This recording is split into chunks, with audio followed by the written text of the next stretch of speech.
제목은 에스라의 결심, 이렇게 제목을 잡았습니다. 왜 에스라의 결심이라 했느냐?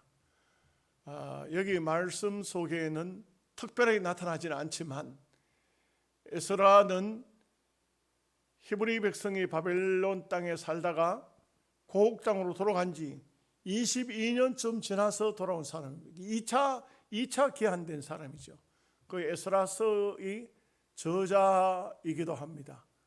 그 당시에 이스라엘 백성들의 형편이 바벨론 땅으로 가서 포로의 삶을 살았는데, 포로의 삶을 살았지만 그래도 대체적으로 자유가 주어졌던 것 같습니다. 자유가 주어졌지만은 그들은 학문에 대해서 깊은 연구할 그럴 입장이 아니었던 것 같아요. 그런데도 소수민족인 유다 백성에게 유다 백성들이 섬기는 하나님을 성전은 없지만 섬길 수 있도록 했고, 율법을 계속적으로 연구할 수 있는 그런 자격을 유다인들에게 줬다는 것은 그 당시 바벨론 나라의 행편을 우리가 여러 가지 방면으로 짐작할 수가 있습니다. 결코 바벨론 나라에 갔다고 해서, 포로로 갔다고 해서 자유가 억압당하는 그런 삶을 살지는 않았다는 것을 또한 알 수가 있습니다. 이 에스라는 유다 백성들이 1차로 돌아올 때 한 5만 명 정도 돌아왔어요. 그 포로로 잡혀갈 때도 1차, 2차, 3차로 잡혀갔고, 돌아올 때도 1차, 2차, 3차로 돌아와요. 근데 이제 돌아올 때 보면 4만 9천 얼마 정도 이렇게 돌아오는데, 1차가 그때에 스룹바벨이라는 사람은 다윗의 후손이에요. 다윗의 후손. 그 총독으로 돌아왔지만 사실은 유다의 왕이죠. 다윗의 장손이라, 자손 중에서 장손에 속한다 이거죠. 그리고 예수아라는 그런 말하자면 그 예수아라는 지도자 한 사람. 이 사람은 이름을 여호수아와 구별하기 위해서 예수아라 했는데 실제적으로는 여호수아라는 이름이에요. 똑같은 이름입니다. 여호수아 원문은 똑같아요. 여호수아. 근데 이제 에스라서에 나오는 여호수아, 여호수아에서 나오는 여호수아 구별하기 위해서 예수아라 이렇게 했습니다. 우리가 성경 호세아서를 쓰고 있는데, 호세아서를 우리가 그렇게 해가지고 성경을, 구약 성경 호세아서를 쓰고 있지만, 호세아라는 말도 원문을 보면 똑같아요. 여호수아입니다. 그 말의 의미는 하나님은 나의 구원자, 이런 뜻이에요. 그 하나님이 나의 구원자가 예수아, 이 사람인데 돌아올 때 한 5만 명 정도 돌아왔습니다. 2차로 바로 이 에스라가 22년 만에 돌아올 때에, 여기 본문에는 몇 명 했지만 나중에 숫자가 나와요. 거의 10,000명 정도가 되는 사람이 돌아옵니다. 2차로 돌아와요. 이 에스라가 돌아오고 난 다음에 또 3차로 한 번 더 돌아옵니다. 아마 1차로 돌아온 사람들은 여러 가지 좀 말하자면은 어떤 하나님의 메시지가 강하게 나타난, 나는 죽더라도 고향 가서 죽어야 되겠다는 그런, 아주 나는 바벨론 땅에서 정착해서 잘 사는 것보다도 가난하게 못 살더라도 고향 가서 나는 우리나라를 회복시키는 데 일조해야 되겠다는 이런 아주 특출한 사명감을 가진 사람들이 주로 돌아왔을 거예요. 우리가 추측컨대 2차로 돌아온 사람은 어찌 보면은 이렇게 나라가 형성이 될까? 이런 정도의 이렇게 간망하다가 돌아온 사람이었을 것입니다. 3차는 어떤 사람일까요? 되네, 나라가 되네, 이래가지고 돌아왔지 않겠나? 이게 우리 생각으로는 그렇게 생각을 해볼 수 있습니다. 물론 아닐 수도 있겠죠. 그 중에 아닐 수도 있을 것입니다.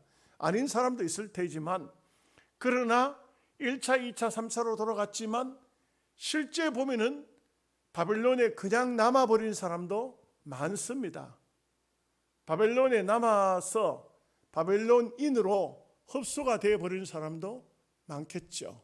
많습니다. 실제 아닥사스다 왕 때에 에스더, 유명한 에스더서의 주인공, 거기 이를 보면 수산성이라는 한 지역에 마치 애굽에서 고센 땅이라는 지역을 부여받았듯이 수산성 지역을 근거지로 해서 유다인들이 굉장히 많이 산 것으로 생각되어집니다. 지금도 보면 우리가 사할린에 같은 사람들, 아직도 우리 한국인들이 사할린에 많이 살고 있죠. 그 결혼한 사람들은 대체적으로 보면 그곳에서 아들, 딸 놓고 살고 있습니다. 중국에도 가면은 우리 조선인들이 모여서 사는, 거기는 북한 조선인, 남한 조선인이 아닙니다. 전부 조선인들이 한때 같이 살고 있어요. 북쪽이 고향인 사람도 있고 남쪽이 고향인 사람도 있고 한때 같이 이렇게 모여서 살고 있는 사람들이 있습니다. 그 사람들은 지금은 돌아올 수 있지 않습니까? 중국에서, 그죠? 개인적으로 돌아올 수 있지만 안 돌아옵니다. 거기 그냥 삽니다. 그냥 살고 있듯이 바벨론 땅에는 그렇게 살고 있었을 것입니다. 그리고 여기에 보면은 바벨론에서 유다 나라까지 거리가 한 490km밖에 안 돼요. 490km. 490km인데 돌아오는 시간이 얼마나 걸리냐면 4개월 정도 걸렸어요. 4개월. 오늘 490km 같으면 우리가 차로 타고 하면은 천리길이 뿐입니까? 더 가지요. 얼마든지 더 갈 수 있죠. 하루 만에도. 요즘 같은 교통이 편리한 시대는 그런 정도의 거리면 비행기 타면 몇 시간 만이면 가버리지 않습니까? 그런데도 돌아오는 시간이 4개월이나 걸렸다는 것은 굉장한 시간이라고 할 수 있겠는데, 왜 그렇게 많은 시간이 걸렸느냐 하면은 에스라가 돌아올 때 그때 보면은 여자들도 오고 어린아이도 오고 노약자들도 따라왔어요. 그렇기 때문에 빨리 올 수가 없었던 것 같습니다. 걸어서 오고 또 낙타를 타고 오니까 느릿느릿 가고, 그나마 그래도 낙타를 구해서 탄 사람은 괜찮겠지만 그렇지 못한 서민들 같은 경우에는 무조건 걸어야 되는 거죠. 무조건 걷다 보니까 나중에 발이 부르트고 요즘처럼 신발도 안 좋다 아닙니까? 그리고 또 오는 길이 얼마나 힘들고 어려우니까 4개월이 걸려서 돌아왔다. 거의 잘은 모르지만 돌아오다가 죽은 사람도 많이 있겠죠. 이럴 정도로 돌아왔다. 근데 이 역사를 왜 기록을 했을까? 에스라서를 기록한 에스라가 에스라서의 그 기록자인데 왜 기록했을까? 근본입니다. 유다 나라의 근본, 어떻게 회복됐는가 하는 것을 말해주고 있는 것입니다. 그래서 이것은 여러분들도 다 마찬가지지만 여러분 집에 족보책이 다 있죠. 저도 족보책을 한지를 구입해가지고 서재에 갖다 놨는데 죄송한 얘기지만 한 번도 안 열어봤어요. 한 번도 안 열어봤습니다. 우리 고향에 있는 족보책은 봤어요. 족보책은 봤는데 내가 봤기 때문에 똑같은 족보책을 만들어서 왔기 때문에 그냥 저 3층에 서재실 한쪽 구석에 넣어놨어요. 넣어놨지만 그러나 분명한 것은 나의 조상의 뿌리는 저를 살펴보면 다 들어있다. 다 들어있다. 어디까지로 기록을 했냐면 저 신라 시대의 경명왕 때로 올라가도록 기록이 되어 있어요. 경명왕 때부터 시작해 쭉 저를 살펴보면은 쭉 이제 제 이름이 이제 나오죠. 나오고 또 우리 아들, 딸 이름까지 다 나와요. 족보책에.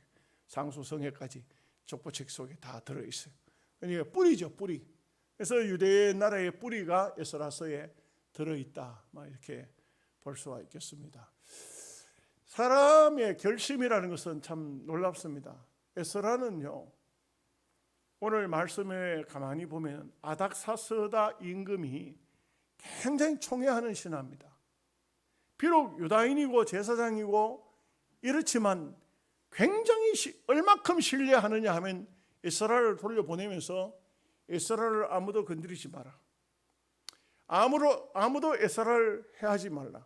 그리고 에스라에게 권한을 오늘 말씀 속에 안 나오지만 다음 말씀 속에 보면 에스라에게 어떤 권한까지 주냐면요, 네가 가서 다스리는데 거스리는 자 있으면 죽여도 좋다. 죽여도 말하지 않겠다. 이것은 어마어마한 권한을 에스라에게 주었다 이거죠.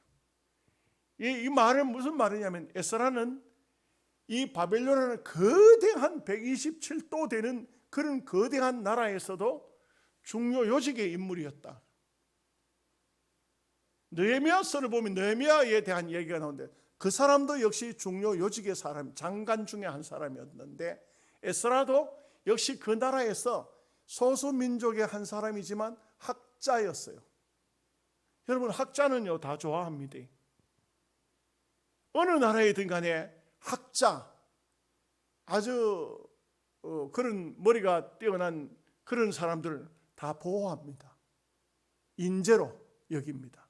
그런 사람 망명하는 것을 좋아하는 사람 아무도 없습니다. 전부 다 그런 사람이 자기 나라에 있기를 바라고 보호하려고 하죠. 그런데 이 에스라가 본문에 안 나타나지만 추측입니다. 아닥사스다 왕에게 제가 고국으로 돌아가야 되겠습니다. 왜 돌아가려 하느냐? 성전을 지었는데 성전을 바르게 사용을 못하고 있습니다. 율법을 이 사람들이 잘 모르니 내가 가서 율법을 가르쳐야 되겠습니다. 그 근거를 여기 10절 말씀에 보면 에스라가 여호와의 율법을 연구하여 준행하며 율례와 규례를 이스라엘에게 가르치기로 결심하였더라.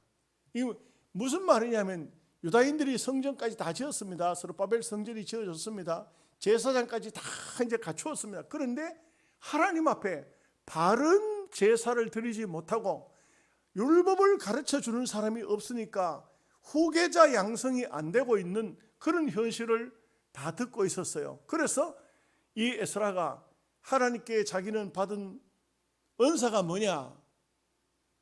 학자라. 이게 학자니까 이 학자는 학자의 소명을 감당을 해야죠. 그런데 바벨론 나라에서도 자기가 할 수 있는 일이 있겠지만 이 사람은 율법학자는 바벨론에서 있는 소수인들을 위한 학을 자기가 연구해서 그들을 가르치는 것이 목적이 아니고 하나님의 나라는 이 대내외적인 하나님의 나라의 율법학자로서 내가 사명을 다해야 되겠다. 굉장히 중요한 문제가 아니겠습니까? 여러분, 어제 강도사고시 제가 어제 그저께 월요일 올라가서 어제 이제까지 이제 그 강도사고시 다 감당을 하고 왔어요. 정말 힘듭니다. 왜 힘드냐 하면은 그 새벽기도 마치고 7시에 출발해 올라가 가지고 점심 먹자 바로 호텔에 들어가서 이제 문제 출제하는 겁니다. 문제 출제하는데 밤 12시까지 그 문제가 다 완성이 돼야 돼요. 그 다음 날 시험을 치기 때문에. 그런데 우리 그 감옥당 3명의 목사님들이 문제를 출제합니다. 출제해 가지고 그걸 또 글자 한자도 틀리면 안 돼요. 그 뭡니까? 제하면 안제자냐 바깥제자냐 요거까지 다 사전까지 다 찾아가면서 지금 글자가 정확한 글자에다가 정확한 문제가 나와야 되고 이것을 다 준비를 합니다. 준비를 하는데 또 마지막에 가서 감수를 교수가 합니다. 그 교수가 하면서 얼마나 많이 뜯어고쳐야 되는지 몰라요. 목사님들이 그 문법이라든지 모든 게 많이 좀 서투니까 그런 방면에서. 그래서 문제가 나와도 그거 하나하나 다 고치고. 그런데 제일 큰 문제가 뭐냐? 코로나 시대를 가지고 음식이 반입이 안 돼요. 식사 시간 외에는 음식이 반입이 안 되는 겁니다. 그럼 뭐냐? 물밖에 없어요. 물밖에. 그런데 호텔은 또 중앙 집중식으로 에어컨이 틀어져 있지 않습니까? 낮출 수도 없어요. 에어컨 바람은 계속 나오죠. 머리는 아프죠. 딱딱한 의자에 앉아 있죠. 매 시간 동안 계속적으로 책 들다 보고 그거 해야 되죠. 휴식 시간이 따로 있는 게 아니에요. 휴식 시간은 어떤 게 휴식 시간이야? 화장실 가는 시간이 휴식 시간이에요. 그런데 화장실 가는 것도 허락을 맡아야 가요. 핸드폰 다 반납했어요. 아무것도 없어요. 딱 물 먹는 일밖에, 그 추우니까 물도 안 먹어져요. 그런 상태에서 그렇게 다 해가지고 그 다음 날 잠을 자고 그 다음 날 또 호텔 밖에 못 나와요. 호텔 안에서 그 다음 날 시험을 치는데 감옥이 시험을 치는 가운데서 500명 또 재수생 100명, 600명 정도가 시험을 치면서 이 사람들이 무슨 문제든지 문제에 대한 것을 질의를 하면은 그 문제를 출제한 사람이 답변을 해줘야 돼요. 이게 문제는 뭐고 저 답은 뭐다 하는 것을 이렇게 해줘요. 그래 해주니까 전부 대기 상태로 기다리고 있는 겁니다. 언제까지 기다리고 있냐? 오후 1시까지 기다리고 있어야 돼요. 그러니까 1박 2일 동안을 꼼짝없이 이 장에 다 앉아 있어요. 그러니까 얼마나 춥고 힘들고 어려운지 몰라요. 그래서 남을 가르치는 일도, 또 남에게 어떤 문제지를 만들어서 그들에게 시험을 치르는 일들도 남을 위해서 봉사한다는 것은 저는 볼 때 거의 몸살이 났어요. 거의 몸살이 나고 정말 힘든 상태에서 또 다 마치고 난 다음에 차를 몰고 내려오는데 안 졸리기 위해서 별걸 다 먹었어요. 막 초콜릿, 무슨 막 씹는 거, 껌, 사탕, 막 음료수 옆에 놓고 막 계속 먹고, 그래도 눈이 감겨가지고 이래가지고 또 노예 또 일이 있어가지고 그리 또 내려오는데, 여러분 사람이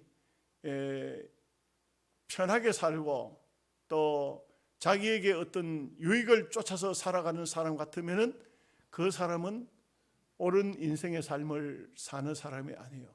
어떤 게 있냐면 주어진 일에 사명을 가지고 사는 사람이 자기의 환경이나 여건이나 평안함을 추구하는 것이 아니라 하나님께서 내게 맡겨진 일을 감당한다는 것은 굉장한 자부심이 있어야 되고 축복이 있어야 돼요. 에스라가 얼마든지 왕궁 안에서 대우를 받은 학자로서 살아갈 수가 있어요. 그런데 에스라가 결심을 하고 고국 땅으로 돌아오는 겁니다. 왜 돌아오느냐? 하나님께서 내게 이 일을 맡기셨다 이거죠. 제가 제 얘기를 해서 죄송하지만 하나님께서 제게 이 대한예수교 장로회 총회에 노회만 136개 노회, 목사들만 해도 어마어마한 300만 성도가 있는 대한예수교 장로회 합동총회에서 하나님께서 총회장을 통해서, 고시부장을 통해서 제게 이 일을 맡겨주셨다 이거죠. 감독관으로, 출제위원으로. 그러니 여러분 그때는 육신적으로 어떠고 저떠고 하네, 그것이 아니고 하나님께서 맡겨준 일에 감사하고 내가 가진 달란트, 내가 가지고 있는 하나님께 받은 은혜를 어떻게 감당을 하느냐. 에스라가 그런 마음이었다. 저는 그렇게 생각합니다. 여러분들에게는 혹시 이해가 되실런지 모르겠지만 저는 그런 마음을 항상 가집니다. 그래서 강도사고시를 그렇게 하고 난 다음에 제가 시험 감독관으로 못 가고 출제위원이기 때문에 감독관을 못 가지만 면접 시험을 쳐야 되는, 면접 시험을 칠 때 반드시 제가 그 얘기했어요. 전사님을 앞에 앉혀놓고 그렇게 했어요. 그 전사님 시험 치러 온 사람에게 기도시킨 사람 내밖에 없어요. 기도하면 전사님 기도 한번 하시오. 기도를 들어봐요. 여러분 죄송한 얘기지만 기도 딱 들어보면 이 사람이 은혜 받은 사람인지 안 받은 사람인지, 이 사람이 앞으로 한국교회, 죄송한 얘기지만 이게 제 평가가, 제가 딱 기도 들어보면 이 사람은 앞으로 장차 한국교회 조회종으로서 크게 하나님 앞에 쓰임받을 사람이다 알 수 있을 것 같아. 짧게 기도해도. 죄송합니다. 남을 평가한다는 게. 왜냐하면 평가하기 위해서 앉았으니까. 딱 기도 끝난 다음에 그래요. 제가 그 얘기를 합니다. 한국교회 어떠냐? 많이 어둡다고 생각하지? 전사님은 어떻게 생각합니까? 말해보라. 몇 가지 물어봐요. 하나님 앞에 은혜 받은 일이 있나? 정말 하나님을 만난 일이 있나? 성령의 체험이 있나? 거기에 대해서 말해보라. 그럼 뭐 이러고 저러고 됐다. 그 대신 한 가지 부탁하자. 이 세상이 뒤집어지든 거꾸로 지든 땅이 꺼지든 하늘이 무너지든 하나님의 일을, 사명을 가지고 생명 다해서 할 수 있겠나? 하겠습니다. 진심이가 그렇습니다. 합격이다. 그렇지 않아요? 우리가 내가 무슨 앞으로 세계를 위해서 어디를 위해서 뭘 위해서 소용없는 얘기예요. 하나님께서 내게 주신 사명을 정말 어떤 경우라도 흔들리지 않고 그 일을 감당할 수 있겠나? 누구 쳐다보지 말고 다른 사람 생각지도 말고 감당할 수 있겠나? 그러면은 이것을 내가 목사지만 시험관이지만 하나님 앞이라 생각하고 고백해라. 그래 하겠습니다. 아멘이다. 합격이다. 그래서 그 마음을 가지고 평생을 주의 일을 하거라. 내가 한 말을 잊지 말고 그렇게 하라. 고맙다고 그래요. 아이들이. 목사님 고맙습니다. 시험을 치는 것이 아니에요. 신앙 고백을 듣는 것이지. 오늘 우리는 이런 사람들이 한국 교회에 많이 나와야 돼요. 그 고백이 겉으로 입으로만 고백하는 것이 아니고 마음에 우러나는 고백이 되면은 저는 하나님께서 제게 주신 사명을 감당했다고 보고 그 친구들도 그 고백 속에서 그 마음을 가지고 목회를 한다면 저는 한국 교회가 조금이라도 좋아질 것이다 그런 생각합니다. 자, 말씀을 보시죠. 1절에서 5절 말씀을 우리가 천천히 같이 읽겠습니다. 2일 후에 바사왕 아닥사스다 왕위에 있을 때에 에스라라 하는 자가 있으니라. 그는 스라의 아들이요 아사라의 손자요 hil기야의 증손이요 살룸의 현손이요 사독의 5대 손이요 아이두의 6대 손이요 아마랴의 7대 손이요 아사라의 8대 손이요 무라요스의 9대 손이요 스라히아의 10대 손이요 우시엘의 11대 손이요 붓기의 12대 손이요 아비수아의 30대 손이요 비느하스의 40대 손이요 엘르아살의 15대 손이요 대제사장 아론의 16대 손이라. 족보죠, 족보.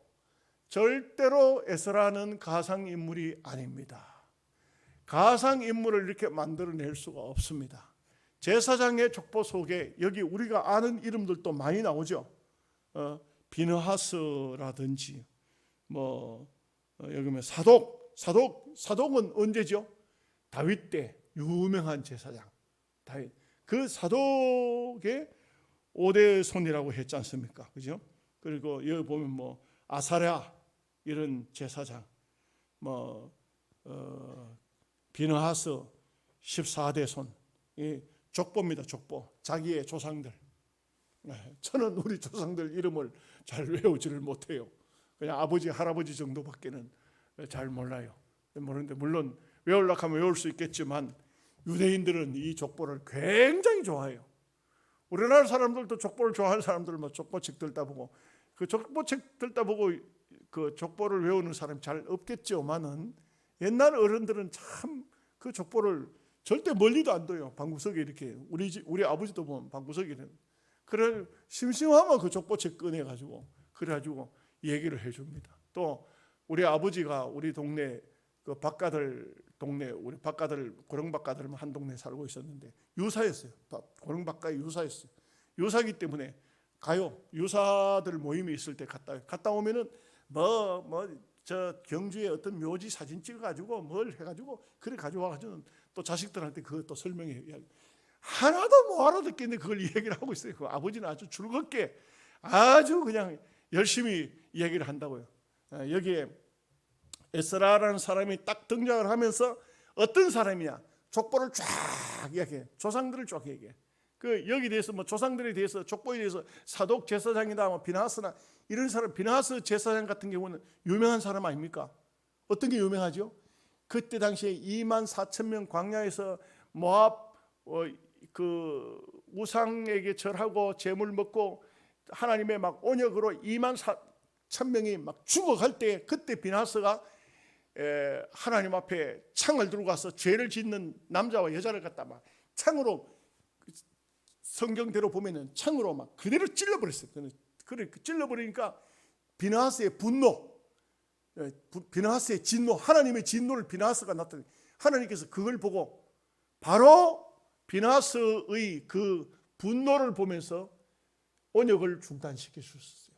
아유 유명한 이야기예요. 유명한 사독은 어떻습니까? 다윗이 도망가야 될 때 법궤를 메고 나온 사람이 사독 아닙니까? 그죠? 이런 것이지만 그런 것을 다 일체 다 생략하고 그냥 이름만 쭉 기록을 해놓은 것을 볼 수가 있습니다. 자, 6절 말씀을 함께 같이 읽겠습니다. 이 에스라가 바벨론에서 올라왔으니 그는 이스라엘의 하나님 여호와께서 주신 모세의 율법에 익숙한 학자로서 그의 하나님 여호와의 도우심을 입음으로 왕에게 구하는 것은 다 받은 자였더니. 여러분 세상에 소수민족 그리고 종되었다. 그 실제적으로는 그렇게 말할 수 있죠. 종됐던 백성의 그 중에서 학자 한 사람, 이런 사람으로서는 사실 원주민들 또 본나라의 자손들에게 종이 안 되고 그래도 학자로서 쓰임을 받았다는 것도 대단한데, 이 에스라가 왕에게 무엇을 구하면 왕이 다 줄 정도로 총애했다. 총애했다. 여러분 자녀들을 요즘엔 별로 많이 안 놓지만 4명, 5명, 옛날에는 8명, 9명 이렇게 자녀들이 있었잖아요.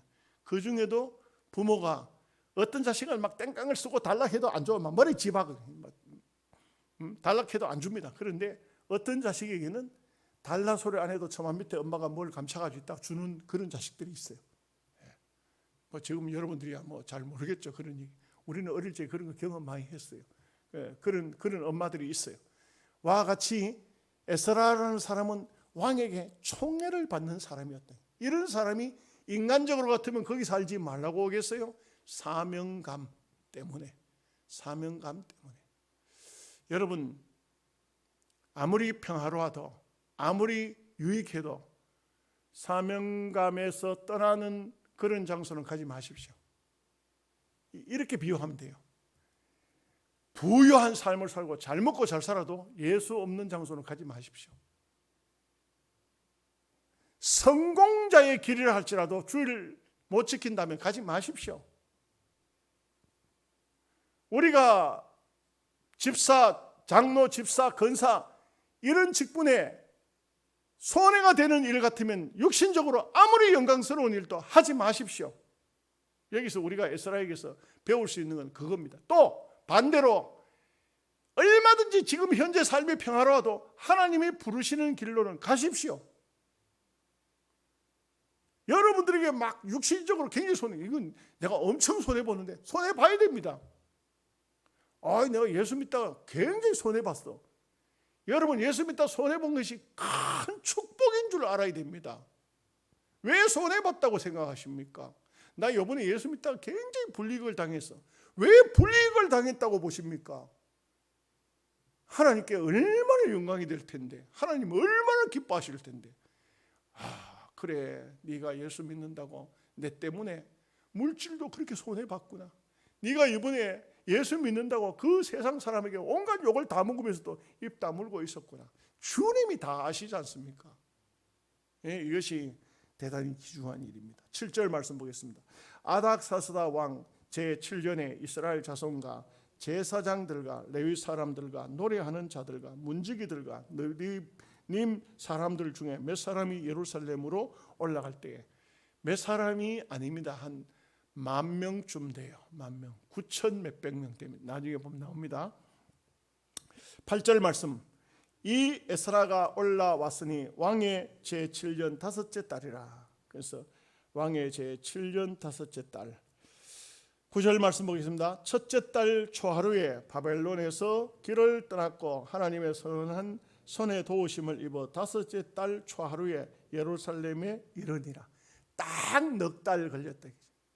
이 넉 달 걸렸다는 것을 보면은 그 거리가 960km 정도 되는데, 그 먼 거리를 그때 당시에 젊은 사람들만 사뿐사뿐 걸어간 게 아닙니다. 이 어린 아이들도 있었고 노년도 있었고 또 여러 가지 또 짐들도 많이 있었다 이거죠. 그런데 이제 주로 낙타를 좀, 귀인들은 낙타를 타지만 그렇지 못한 서민들도 있었거든요. 그러다 보니까 걸어서, 실제 학자들의 이야기를 들어보면 한 석 달 정도 걸으면 된대요. 그런데 넉 달 걸린 이유는 여기에 많은 노약자들이 있었기 때문에 걸렸다. 많은, 참 보면은 이런 면을 보면은 그 유대 나라에 가면 무슨 영광이 있습니까? 무슨 영광 없잖아요. 지금 나라가 항폐화되었다가 이제 새로 세워지는 감격은 있겠죠. 고국 땅을 밟는 감격. 아니, 유대인들이 유대 땅을 밟는 것도 감격스럽지만, 여러분, 저는 꼭 권하고 싶은 것이, 기회가 되면은 성지순례, 앞으로 이제 코로나 물러가면 성지순례자들, 기독신문에 순례할 사람들을 구할 겁니다. 다른 데 갈 생각하지 마시고 돈을 모으더라도 열심히 한 번쯤은 예수님 고향을 한번 가보시는 게 좋아요. 그 땅에 가서 발을 디디는 순간 말로도 할 수 없는 감동이 와요. 우리는 유대인이 아니지만 예수 믿는 사람이지만, 그런데 이 사람들은 고국 땅에 돌아오는 그것이 얼마나 감격스럽겠습니까? 그거 하나 때문에 돌아오는 것입니다. 여러분, 바벨론 땅보다 절대 유대 땅이 더 좋은 게 아니에요. 모든 문화적인 혜택이 바벨론에 다 있고 이제는 정착되었습니다. 70년의 세월도 흘렀고 얼마든지 이 70년보다 훨씬 더 지난 거죠. 사실상은. 이런 상태이지만 고국 땅으로 왜 돌아옵니까? 여러분, 성도들이 신앙생활 하는 데 있어서 그렇지 않습니까? 집에 앉아 있으면 훨씬 더 편하죠. 오늘도 수요일 예배 나오는 것보다 어떤 때는 막 졸리고 피곤하고 몸이 괴롭고 이런데도 왜 교회에 나옵니까? 하나님 앞에 나오는 그 감격스러움, 하나님 앞에 나오는 그 감동, 그것 때문에 나오는 거 아니겠습니까? 그래서 이렇게 먼 길이지만 돌아왔다. 10절 말씀 보겠습니다. 에스라가 여호와의 율법을 연구하여 준행하며 율례와 규례를 이스라엘에게 가르치기로 결심하였더라. 여기에 제가 말씀을 드린 것처럼 에스라의 결심, 에스라의 결심, 이 한 절에서 설교 제목을 땄어요. 에스라의 결심 뭐냐? 하나님께서 내게 주신 달란트가 있는데, 우리 권사님 오늘 기도하셔서 내가 그 기도 나도 기도를 했습니다만, 권사 되셨을 때 내가 힘들고 피곤하고 어렵고 아무리 고통스러워도 하나님께서 나에게 권사의 직분을 맡기셨다. 교회로 영적으로 말하면 영양서북교회 어머니가 되게 하셨다. 어머니가 무슨 역할을 하죠? 어머니는요, 옛날 어머니는 있든지 없든지 자식들에게 무엇을 해서 먹여야 돼요. 아무것도 없어도요, 뭐 풀을 끓이든 나무를 가져와서 삶든지 자식들에게 무엇이라도 먹여야 돼요. 그래서 영적으로 권사님들은 어머니예요. 어머니. 나는 요즘 시대가 이래서 그런지 몰라도 참 안타까워요. 권사님들이 막 피곤하다고 교회에 새벽기도 뭐 집에서 기도하지, 그건 개인적으로는 할 수 있어요. 우리 장로님들이 암만 힘들고 어려워도 새벽기도 나오시잖아요. 왜 나오시죠? 사명감이에요. 사명감. 하나님께서 내게 양무리의 대표자로 세워주셨는데, 이 양떼들의 앞자리에 앉으라고 세워주셨는데, 그 사명감이 있고, 그 사람들은 어떠냐?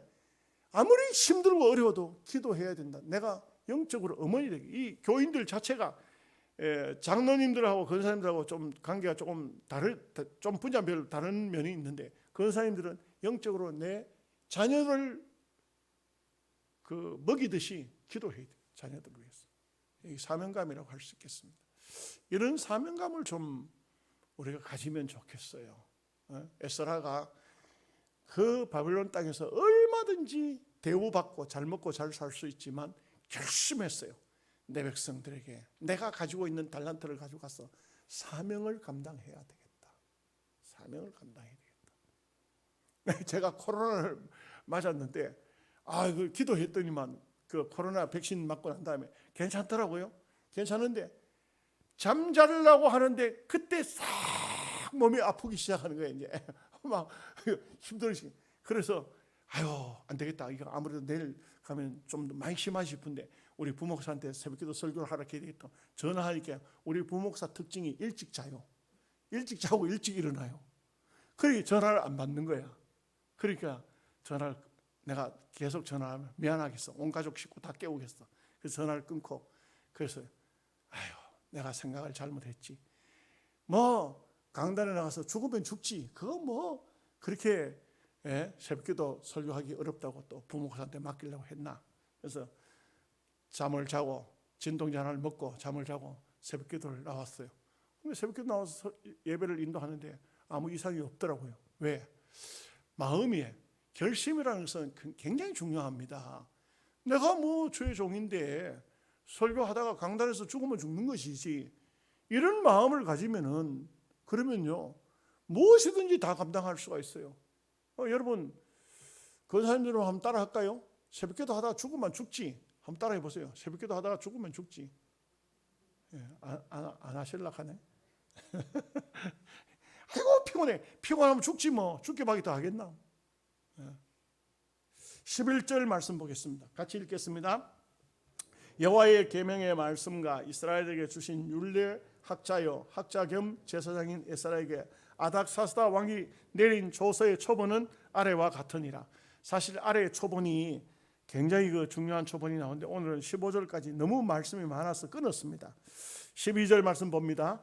모든 왕의 왕 아닥사스다는 하늘의 하나님의 율법의 완전한 학자 겸 제사장 에스라에게, 여러분 이때 보면은요, 이 유대 나라가 형성되고 바벨론 땅에서 돌아올 이때가 실제 그 당시 그때 당시 그 고대 사회에 그때의 나라가 크고 힘 있는 나라가 애굽이고 아수르고 바벨론이고 이런데, 이 어떤 역사학자에 의하면 애굽도 굉장히 쇠퇴해버렸고 아수르도 굉장히 쇠퇴해버렸는데 바벨론만 아주 뭐랄까요, 모든 나라 위에 아주 또렷할 정도로 드러났다는 거죠.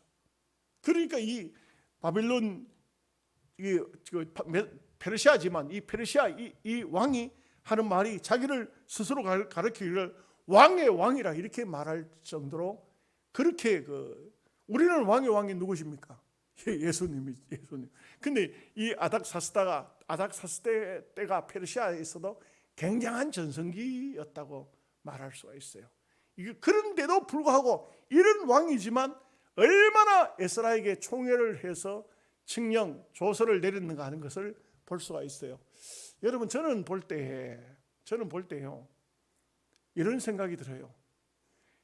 이 나라가 앞으로 더 좋아진다는, 정치적으로 더 민주화되어진다는 그런 생각은 잘 안 들어요. 더 나빠지면 공산국가는 될 확률이, 사회주의 국가는 될 수가 있어요. 그렇다고 해서 북한에게 나라를 바치지는 않을 거예요. 여러분, 정치라는 것이 어떤 사람이 대통령 돼가지고 이부에다 갖다 바치겠어요? 막 유튜브 방송하는 사람들 그거 다 거짓말이에요. 저는 볼 때에 절대 그렇지 않습니다. 역사를 봐도 그렇고요. 어떤 나라든지 나라의 대통령이 임금인데, 임금이 돼가지고 남의 나라에 조공 바치고 남의 나라에 속국이 되고 나라를 갖다 들여다 바치는 그런 일은 없습니다. 그런 일 없어. 더 좋아지지는 않는다고 봅니다. 그런데 여러분, 여기서 저는 성경을 배우고 가르치면서 느끼는 건 뭐냐면, 그런 아주 나라도 실제로 보면 아닥사스다 임금도 에스더서에 보면 폭군이에요. 폭군. 자기 총애하던 신하였지만은 뭔가 잘못됐다 싶을 때 다보면 목 따라 죽이쁘잖아요. 누굽니까? 하만 아닙니까? 하만을 어떻게 총애했습니까? 왕의 가운을 입혀줄 정도로 굉장했어요. 그렇지만 목 따라 죽여버렸어요. 이 폭군입니다. 이런 폭군이었지만 거기에 유다인들이 들어가가지고, 보십시오. 학사 에스라, 장관 술 맡은 간원장 느헤미야, 그 다음에 왕후 에스더. 왕후 에스더요. 유다인 작은 나라지만 거기에 어떻게 됐습니까? 정말 폭군이지만, 그 악한 페르시아 임금이지만 거기에 들어가서 순종하고, 거기에 들어가서 왕의 사랑을 받고. 그럼 우리 같으면, 현재 대한민국 같으면 어떻게 했어요? 문재인 정부에 들어가서 비서 역할을 하고 이렇게 했다고. 오바다라는 선지자 있죠? 오바다. 어느 시대인지 아십니까? 아합 시대예요. 아합 시대에 왕궁에 들어가서 선지자로 했어요. 이런 면에서 우리 한국교회는 무조건 참, 물론 대한민국이 건국되고 난 다음에 굉장히 종교의 자유를 얻어서 기독교가 대우를 받기도 했습니다. 그죠? 이승만 대통령부터 기독교인이었으니까 대우를 받기도 했습니다만, 너무 정부를 적대시하는 것은 나는 볼 때 바람직한 것은 아니에요. 좋은 임금, 좋은 대통령 안 나와요. 이 세상은 어차피 그래요. 조금씩 좀 기독교에 잘해주기도 하지만 그런 선한 임금 안 나와요. 그럼 뭐냐? 우리가 잘해야 된다 이거죠. 우리가 잘해야 돼. 이 세상이 임금이지만 좋아할 그 사람은 내 마음에 들어 좋아할 수 있는, 그래가지고 무슨 사랑을 베풀고 아량을 베풀 수 있는 그런 장관들을, 그런 신하들이, 그런 백성들이 나와야 하지 않겠어요? 제 말이 좀 어떻습니까? 여러분들이 혹시 거부감이 드십니까? 물론 저도 막 이 세상 정부가 바뀔 때에, 기독교를 반대하는 정부로 바뀌어질 때 막 거부감 많이 들었어요. 그런데 기도하면서 생각해 보니까 성경을 봐도 그런 게 아니다. 요셉도 바로 임금한테 가가지고 바로에게 충성을 다했어요. 다니엘도 충성을 다했어요. 에스더도 마찬가지예요. 에스더도 그 아닥사스다 임금에게 뭐 이게 나쁘게 표현하면은 몸을 갖다 바친 겁니다. 그건 아니지만 보복 어땠다는 거 그렇게 표현하면 절대 안 됩니다. 그러나 극단적으로 말하면 그렇다. 그렇게 하면서도 유다 민족을 살려내는, 때가 되면 어떤 어려울 때 그 기치를 발휘해 가지고 금식하면서 민족을 살려내는 그런 역할을 하잖아요. 요셉도 민족을 살려내는 역할을 하잖아요. 얼마나 중요합니까? 요셉이 뭐 극단적으로 바로 임금을 이제 내가 자유를 얻었다고 바로 임금에게 반대하고, 내가 이제 총리가 되었으니까 이제는 뭐 임금 필요 없다 가지고 자기 유다 민족을 살리는 그런 거 하지 않았어요. 전 세계 민족을 살리는 걸 했지. 유다 자기 민족. 그래. 다니엘도 마찬가지예요. 또 오늘 나오는 이 에스라와 같은 사람도 자기 동족을 사랑했지만 임금의 총애를 받는 사람이었다. 참 저는 볼 때 중요하다고 생각합니다. 어떤 분이 그런 얘기해요. 목사님 왜 군수가 오면 왜 뭐 이렇게 서가지고 박수도 쳐주고 왜 그렇게 합니까? 그래서 나는 볼 때 그분은 성경을 모른다고 봐요. 성경은 권세자에게 복종하라고 그랬어요. 누구든지 군수가 돼가지고 우리 교회 오면 환영해 줘야 돼요. 박수 쳐줘야 돼요. 여러분 오해 없으시기 바랍니다. 내가 누구를 특별히 편애하고 그런 건 아닙니다. 왜요? 어차피 그 사람들이 그래도 교회에 와서 환영을 받는다는 것은 굉장히 교회에 대한 좋은 이미지를 마음속에 심을 수 있습니다. 제가 생각하는 정치나 이런 마음이 잘못됐습니까? 뭐 잘못됐다면 어쩔 수 없습니다. 그런데 저는 그렇게 하고 있습니다. 그렇게 해야 된다고 생각합니다. 문재인 대통령이 영향이 와도 나가서 내가 만났다면 박수를 쳐주고 환영을 해줘야 된다고 생각합니다. 저는 제 개인적으로 그렇게 생각합니다.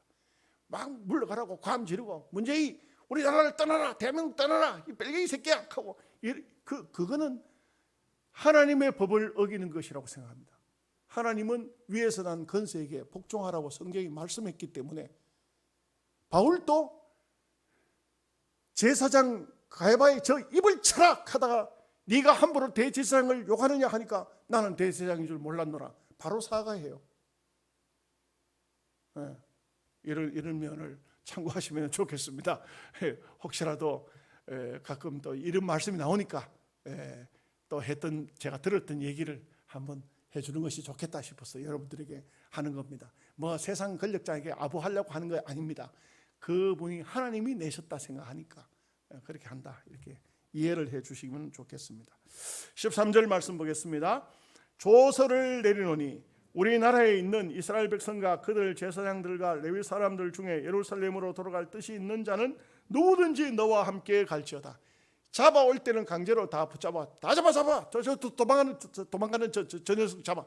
그 잡아가지고 와서 막 두들 패가지고 철사줄로 묶어가지고 끌고 갔지만 고국으로 돌아갈 때는 자유를 주었어요. 자유를 주. 너희들 마음대로 해라. 너희들 마음대로 가고 싶은 사람 가고, 이렇게 했다는 것은 이것도 참 하나님의 은혜이죠. 바벨론 땅에서 막 터 잡고 땅 잡고 다 잡았는데 내가 뭐 하려고 바벨론을 떠나? 이 정착된 삶을 살지.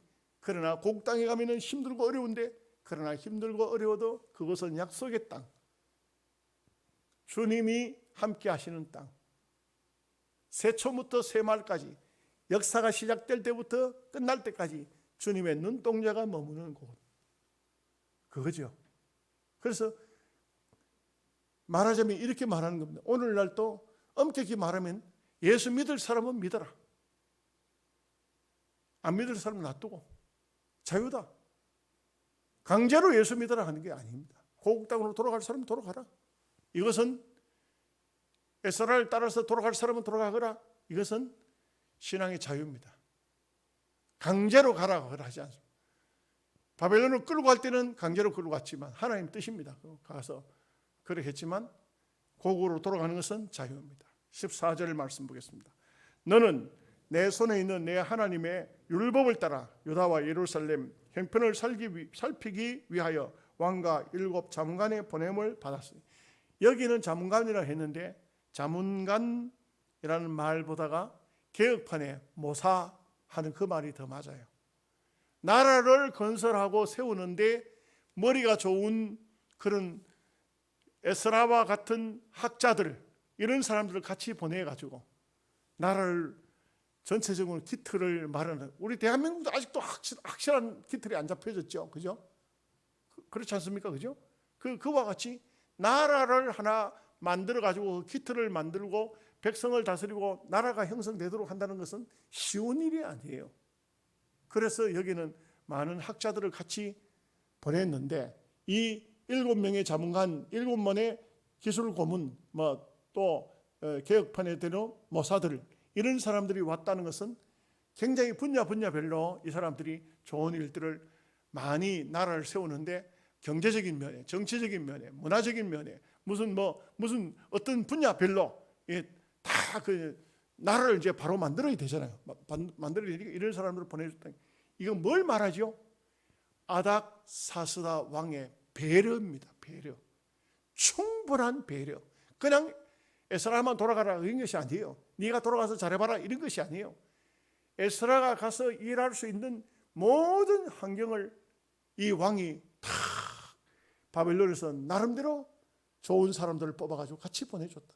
이 사람들도 다시 유대 나라에 와가지고 유대 나라에 정착해 살면서 어떻게 되겠습니까? 유대 나라 사람이 되었죠. 그렇지 않겠어요? 얼마나 감사한 겁니까?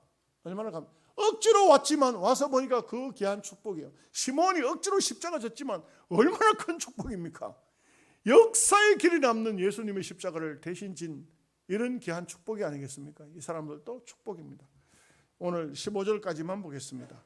왕과 자문관들이 예루살렘에 거하시는 이스라엘 하나님께 성심으로 드리는 은금을 가져가고, 올 때 그냥 보내지 않고 그냥 들어가지 않고 은금을 줬다.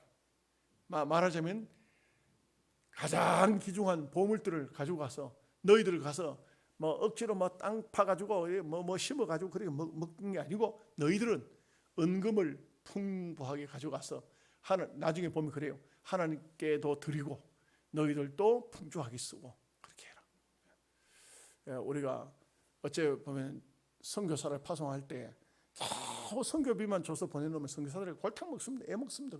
선교가 되겠습니까? 그런데 할 수만 있다면 선교사를 파송하면서 먹을 것도 넉넉하게 주고 선교비도 주고 가서 예배당도 지을 수 있도록 후원도 해주고, 선교사가 걸어다니고 이렇게 저 동남아 같은 데 가서도 오토바이 타고 이렇게 하지 않도록 승용차도 한 대 사주고 이렇게 하면 참 편하겠죠. 좋겠죠.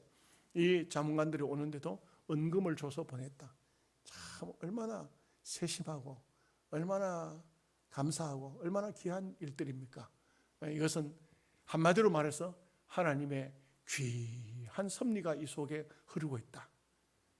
하나님의 역사가 흐르고 있다. 이래서 이 이스라엘이 건국되어졌다. 이렇게 볼 수 있겠습니다. 기도하겠습니다. 하나님 아버지 감사합니다.